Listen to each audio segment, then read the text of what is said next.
GLP-1s are glucagon receptor agonists. It does a multitude of functions to the endocrine system, but ultimately it aids in nutrient absorption and weight loss. So as early as 2000, GLP use was approximately 1 to 2% in most prescribers.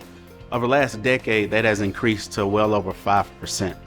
The majority of those patients are patients with type 2 diabetes, but over time, it has transitioned to patients with BMIs over 30 in our obese population.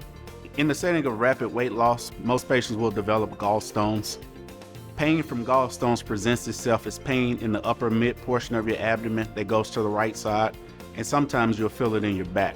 Most of the time it's after you eat something, particularly fatty foods. We want to provide patients with this information so they're able to recognize that disease process that occurs, because early intervention results in increase and improved quality of life. Our stance is pretty consistent with the medical community. When indicated, GLP-1s are very beneficial for our patients. However, we must be aware of all side effects with any medication that we take. And in the case of GLP-1s, from a general surgical standpoint, we've seen and appreciated an increased incidence of biliary disease. However, that does not mean that you should not take GLP-1s. You just need to be aware and where to go to seek treatment if indicated.